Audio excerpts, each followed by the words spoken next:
अध्याय 566 सोने के कंगन बेचना। ली शिपिंग आमतौर पर किराने का सामान खरीदने के लिए दुकान पर जाती है और अक्सर लोगों को देखती है, इसलिए जियाओकुई और ली शिपिंग एक दूसरे से काफ़ी परिचित हो गए हैं।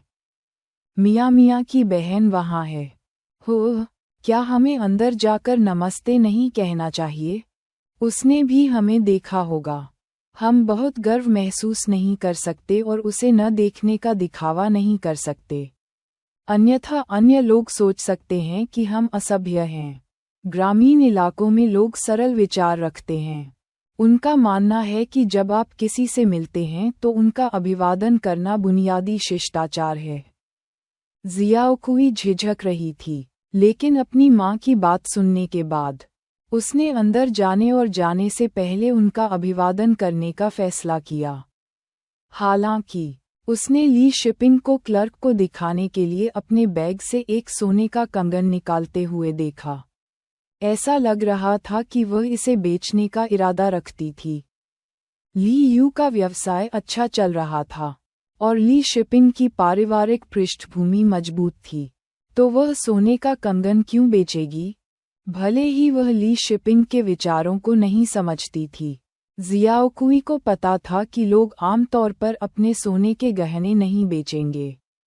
उसे लगा कि शायद कुछ ऐसा हो रहा है जिसके बारे में वह नहीं जानती। यदि ली शिपिंग नहीं चाहती कि किसी को पता चले तो क्या होगा? अगर वह अभी अंदर गई तो क्या यह अजीब नहीं होगा?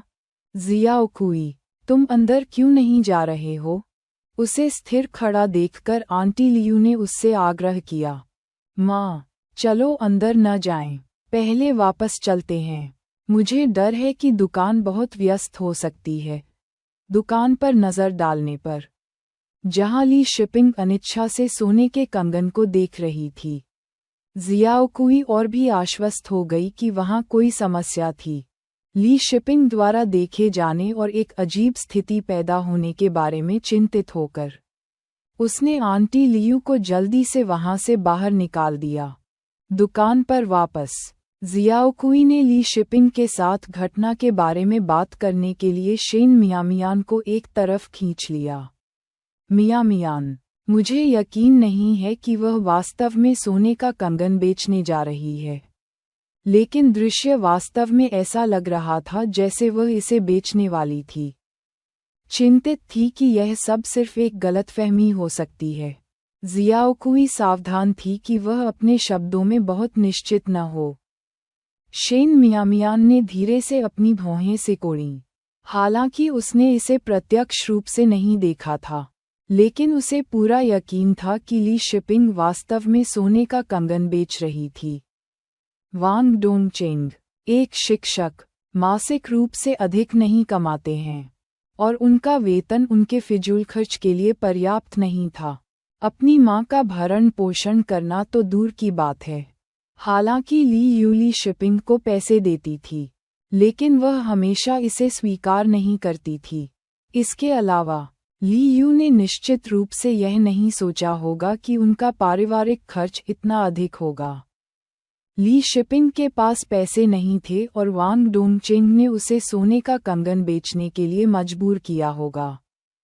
ये सभी ली परिवार के मामले थे और शेन मियामियान ने जियाओकुई के साथ इन पर चर्चा करना उचित नहीं समझा। इसलिए उसने चेतावनी दी, जियाओकुई, आपने आज जो किया वह सही था। यदि आप भविष्य में सिस्टर शिपिंग को देखते हैं तो यह उल्लेख न करें कि आपने उसे आज देखा था। मान लीजिए कि ऐसा कभी नहीं हुआ। मम्मा, जियाओकुई ने ये सोचते हुए सिर हिलाया कि यह सौभाग्य की बात है कि वह सतर्क थी और उसने ली शिपिंग का अभिवादन नहीं किया था, ये जानते हुए कि जियाओकुई गपशप फैलाने वालों में से नहीं था। शेन मियामियान ने और कुछ नहीं कहा। उसे भरोसा था कि जियाओकुई इस मामले को अपने तक ही सीमित रखेगी। तुम किस बारे में फुसफुसा रहे हो? मेरी पीठ के पीछे राज? लू सियुआन नाखुश चेहरे के साथ शेन मियामियान के पास आई और बात खत्म करने के बाद उससे सवाल किया। ये जियानगू का मामला है। आपको इसमें झांकने की जरूरत नहीं है। शेन मियामियान ने उस पर नजर डाली। लू सियुआन संतुष्ट नहीं, तिरस्कारपूर्वक थूका। शेन मियामियान के स्वर की नकल की और उत्तेजक रूप से दोहराया। ये जियानगू का मामला है, आपको इसमें उलझने की जरूरत नहीं है। बोलने के बाद उसने मुंह बनाया और खुद से बुदबुदाया, इतनी बचकानी बच्ची, सोचती है कि वह पहले से ही बड़ी हो गई है। आंटी लियू ने लू सियुआन की हरकतों को देखा और कई बार हंसने से खुद को नहीं रोक सकीं। ये बच्चा थोड़ा दुष्ट लग रहा था, लेकिन जाहिर तौर पर उसका दिल दयालु था, बुरा नहीं था, और जियाओकुई के अनुसार वह मियामियान के लिए भी अच्छा था। वे एक दूसरे को मिडिल स्कूल से जानते थे। वे व्यवहारिक रूप से बचपन के प्रेमी थे। यदि वे वास्तव में भविष्य में डेटिंग करते हैं तो ये बिल्कुल भी बुरा मैच नहीं होगा। अध्याय 567 विजिट। माँ, आप सियुआन को इस तरह की दृष्टि से क्यों देख रही हैं? जियाओकुई ने लियू डे की नज़र को देखा और महसूस किया कि यह काफ़ी अजीब था। लियू डे निश्चित रूप से सीधे तौर पर अपने मन की बात नहीं कह सकती थी, इसलिए उसने मुस्कुराते हुए कहा, ज्यादा कुछ नहीं, मुझे बस एहसास हुआ कि हमारा छोटा सियुआन बड़ा होकर और अधिक सुंदर हो रहा है। लू सियुआन ने लियू डे की तारीफ सुनी और खुशी से झूम उठी। हर कोई चापलूसी में थोड़ा बहक जाता है, और वह भी अलग नहीं था, यहाँ तक कि उसने लियू डे के पास दौड़ने की हिम्मत भी की। डे, मैं आपको बता दूं, मियाँ की सौम्य और शांत उपस्थिति से मूर्ख मत बनो। वह वास्तव में दिल से चालाक है, हमेशा मुझे धमकाती है, और वह एक बाघिन की तरह भयंकर हो सकती है। जब आपके पास समय हो तो शहर आएं और उससे बात करें। छींटाकशी करने के बाद उसने दिखावटी तौर पर लियू डे के कंधों और पीठ की मालिश भी की, जिससे वह कान से कान तक मुस्कुराने लगी। मियामियान बार बार अपनी आंखें घुमाने से खुद को नहीं रोक सकी। ये लड़का उससे परिचित होने के बाद धीरे धीरे बदल गया था, और अब उसने लोगों को परेशान करना भी सीख लिया था। एक व्यक्ति के चेहरे पर कुछ और कहता था और उनकी पीठ के पीछे कुछ और कहता था। जीवित खजाने लू सियुआन के साथ।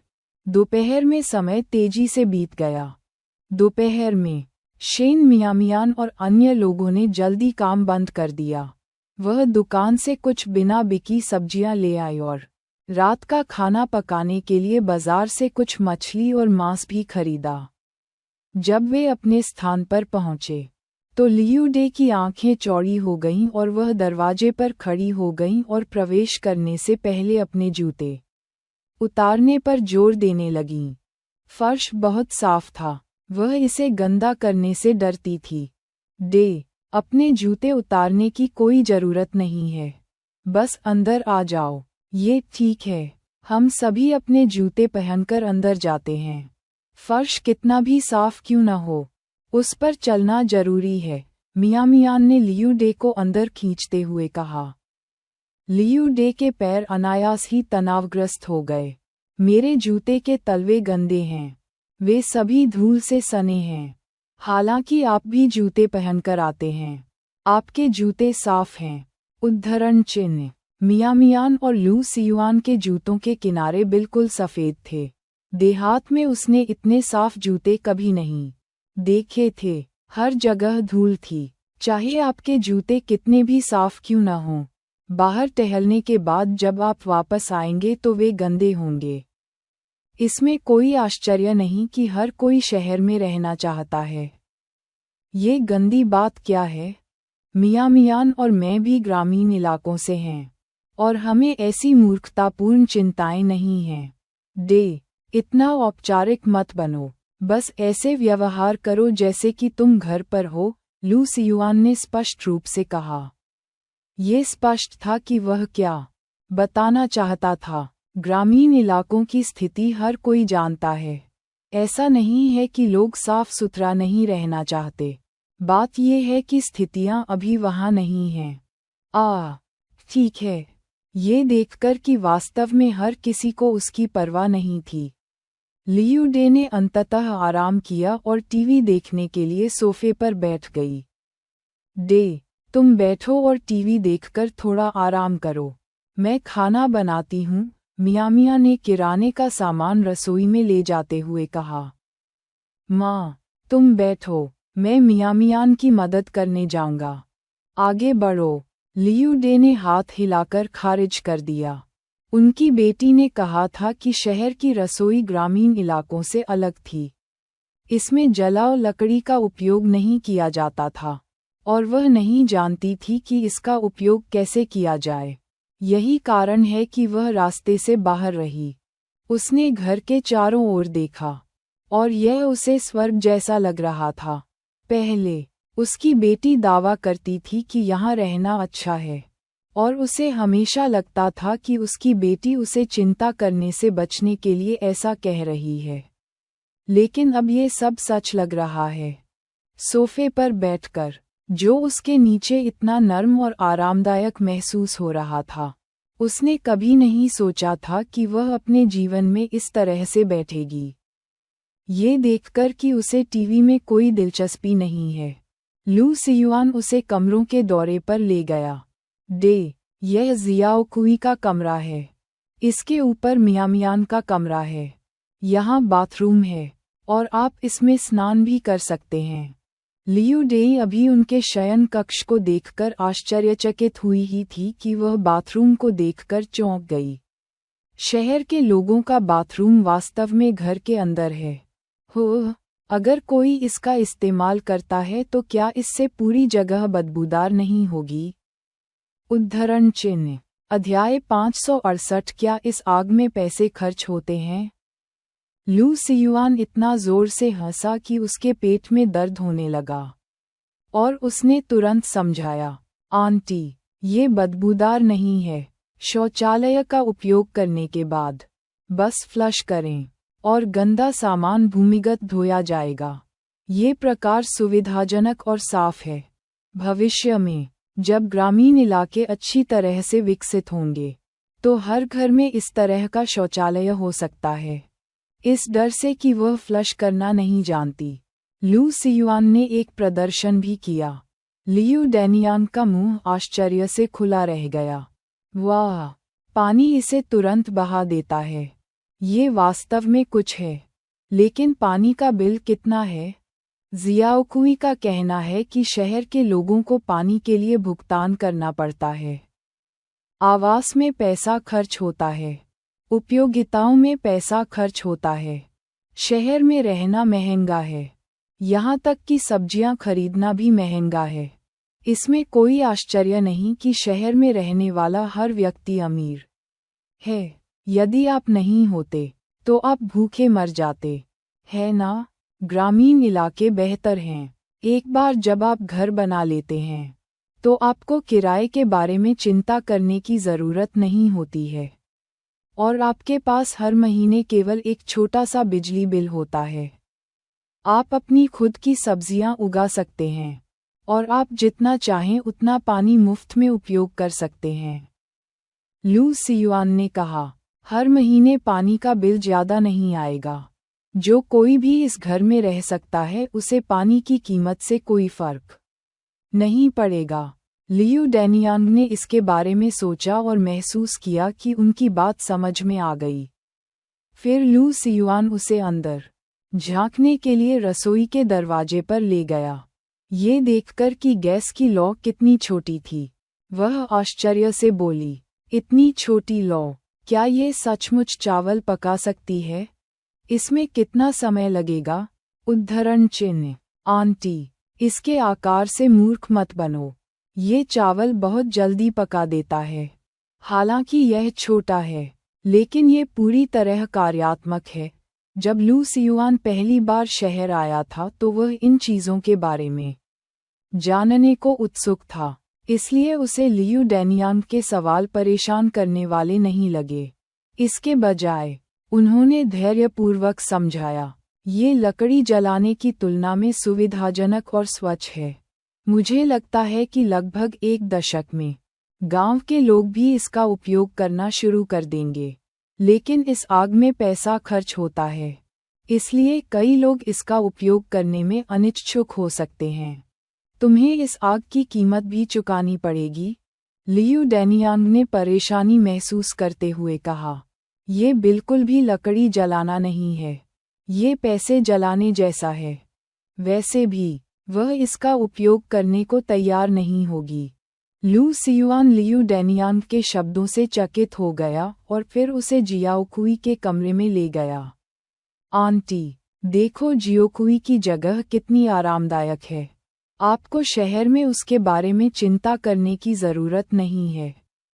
हम सभी उसकी देखभाल करेंगे। मियामियान हर दिन स्कूल से घर आती है और वे एक दूसरे का साथ दे सकते हैं।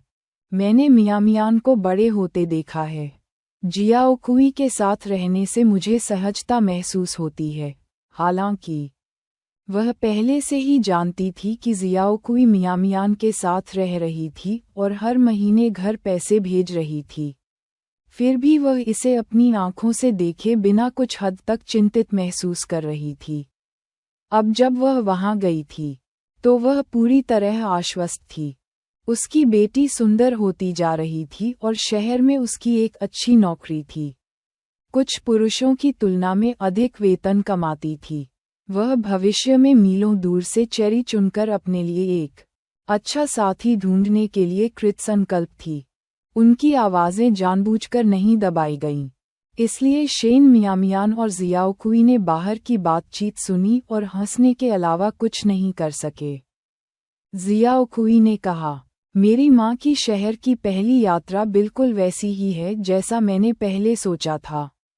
जब मैं अभी आया था तो मैंने ये भी सोचा था कि एक बार शौचालय में फ्लश करने पर कितने पैसे खर्च होंगे।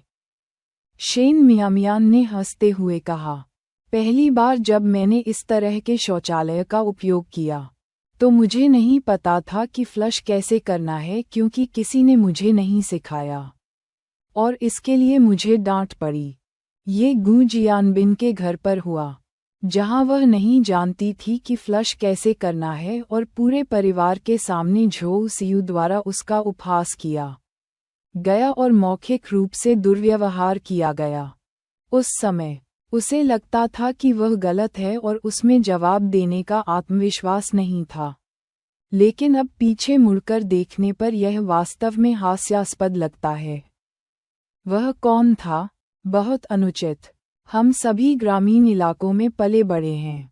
पहले इन चीज़ों का उपयोग कैसे करना है यह नहीं जानना सामान्य बात है, भले ही उसने इसे प्रत्यक्ष रूप से नहीं देखा था। जियाओकुई कल्पना कर सकती थी कि उस समय शेन मियामियान को कितनी शर्मिंदगी महसूस हुई होगी। अध्याय 569 यह भोजन को पचाने का एक सुविधाजनक तरीका बन गया है, यह एक अजनबी है। शेन मियामियान ने लापरवाही से इसे टालने का बहाना बना दिया। जियाओकुई को कुछ भी संदेह नहीं हुआ और दोनों ने तुरंत कई व्यंजन तैयार किए। शेन मियामियान हे नान को रात के खाने के लिए बुलाने के लिए उसका दरवाजा खटखटाने गया, लेकिन वह घर पर नहीं था। कोई आश्चर्य नहीं भाई, उसने आपको अपने सामने रहने की अनुमति दी। ये पता चला कि वह भोजन के लिए आसानी से आना चाहता था, ये सोचकर कि हे नान हर दिन भोजन के लिए कैसे आ सकता है।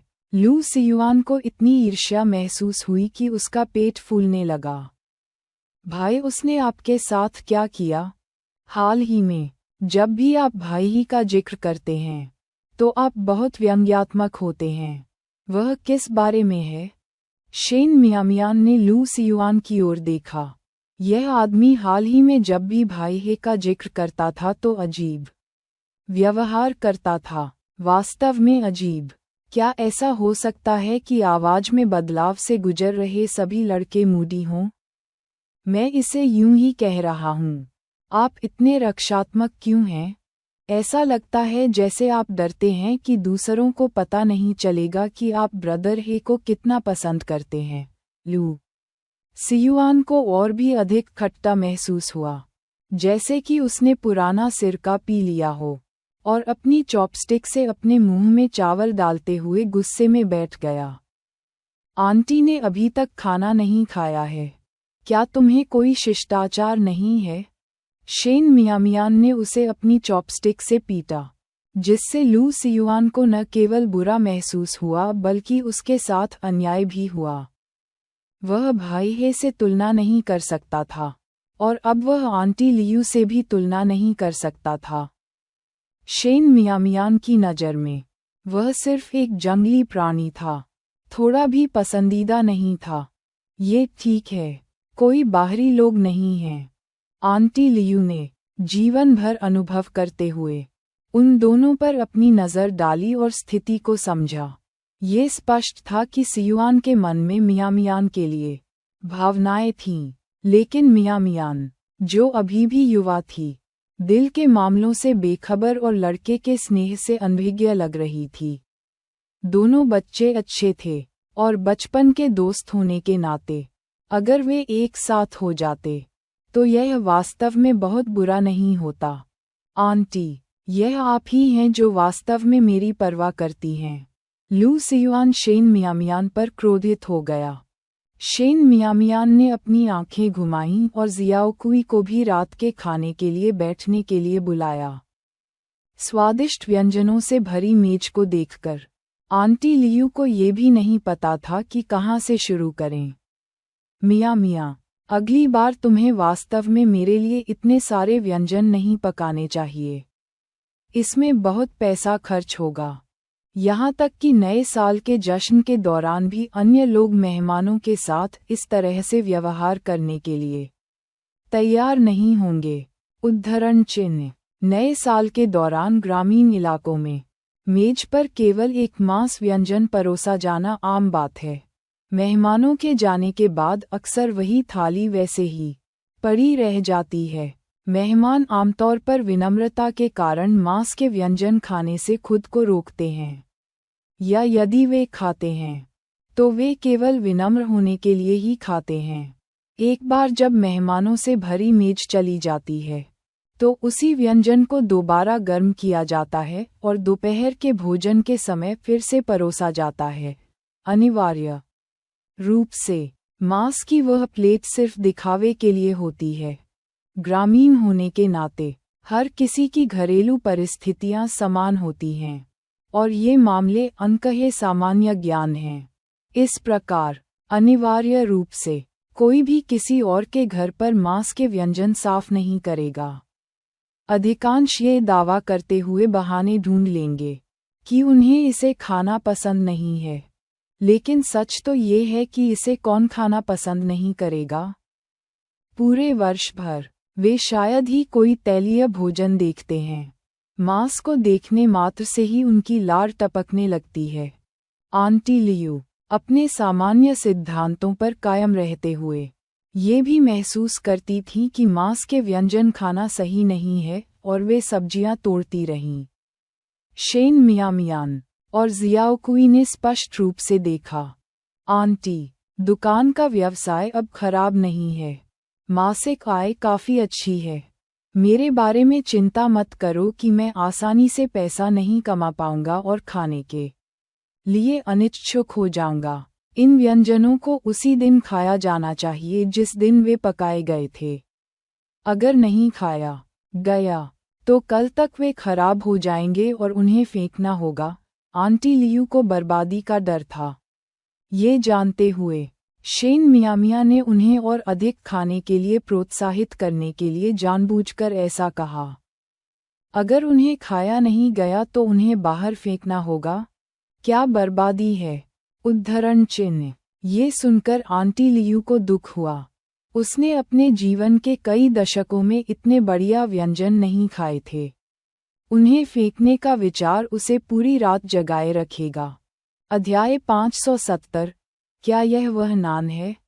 तो बर्बादी से बचने के लिए आंटी, आपको ज्यादा खाना चाहिए। शर्माओ मत। शेन मियामियान ने लियू आंटी को मांस का एक बड़ा टुकड़ा दिया। जब लियू आंटी ने सुना कि बचा हुआ खाना फेंकना होगा तो उन्होंने इसे गंभीरता से लिया। इस डर से कि कहीं शेन मियामियान वास्तव में उन्हें फेंक न दे। उसे दिल से खाना शुरू करते देख जियाओकुई ने कृतज्ञता के साथ शेन मियामियान की ओर देखा। भोजन के बाद लियू आंटी ने सफाई में मदद करने पर जोर दिया। शेन मियामियान उसे रोक नहीं सका, इसलिए वह केवल जियाओकुई के रूप में देख सकती थी और उसने एक साथ सफाई की। जबकि लू सियुआन वापस स्कूल चला गया। अभी उसे गए थोड़ी ही देर हुई थी कि दरवाजे की घंटी बजी। ये सोचते हुए कि लू सियुआन वापस आ गया है, उसने अचानक दरवाज़ा खोला। तुम यहाँ वापस किस लिए आए हो? अगर यह बाद में हो गया। भाई वह उद्धरण चिन्ह। आपने क्या सोचा कि यह कौन था? हे नान ने भौहें उठाईं, उसके अभी अभी के रवैये को याद करते हुए। शेन मियामियान को थोड़ा शर्मिंदगी महसूस हुई। मुझे लगा कि यह सियुआन था। वह अभी कुछ समय पहले ही चला गया था। हे नान की भौहें थोड़ी सिकुड़ गईं। ये बच्चा हाल ही में, यहाँ तक कि देर रात को भी, कुछ ज्यादा ही इधर उधर आ रहा था। क्या यह वह नान है? लियू आंटी रसोई से बाहर आईं और दरवाजे पर छाया देखकर अस्थायी रूप से पूछने के अलावा कुछ नहीं कर सकीं।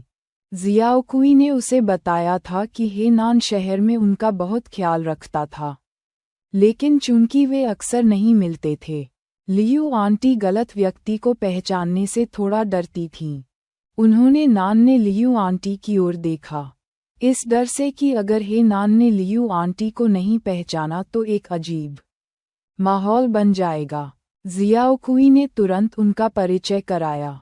भाई यह मेरी माँ है, शेन मियामियान ने भी चिल्लाकर कहा।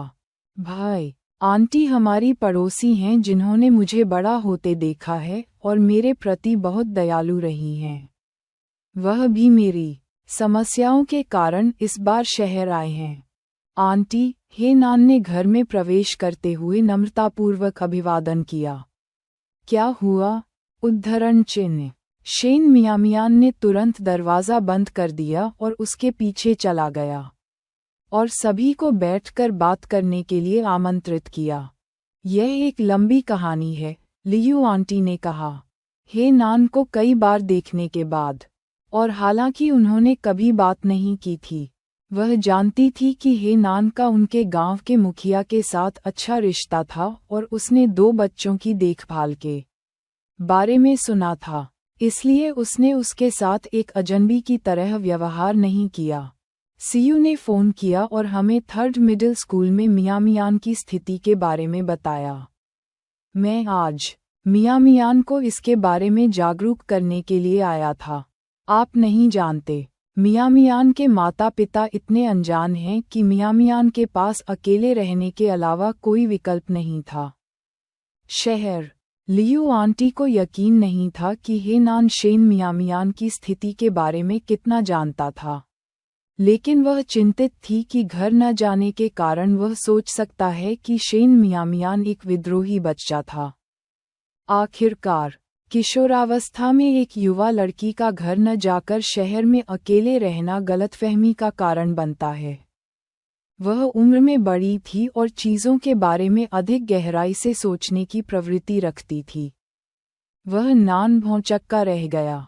उसने देखा था कि शेन जियान हुआ और उसकी पत्नी किस तरह के लोग थे।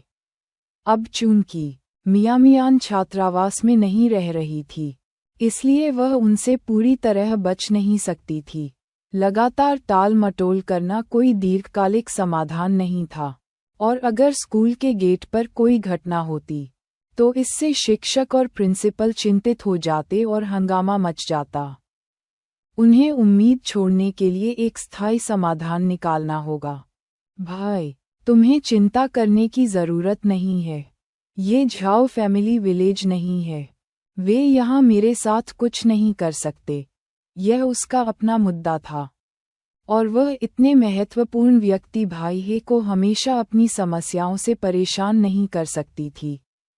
चूंकि वह हर दिन इतना व्यस्त रहता है, उसके पास उसका समय बर्बाद करने का साहस कैसे हो सकता है? ये सुनकर लियू आंटी चिंतित होने से खुद को नहीं रोक सकी। उसने उन सभी चीजों का उल्लेख किया था, उम्मीद करते हुए कि हेनान मियामियान की मदद कर सकता है। आखिरकार मियामियान, महज एक युवा लड़की, झोउ लैनफेंग को कैसे मात दे सकती है? लेकिन मियामियान को समझ क्यों नहीं आया? शेन मियामियान को पता था कि लियू आंटी क्या सोच रही हैं, इसलिए उसने उन्हें आश्वस्त करते हुए देखा। यह अब अतीत नहीं रहा।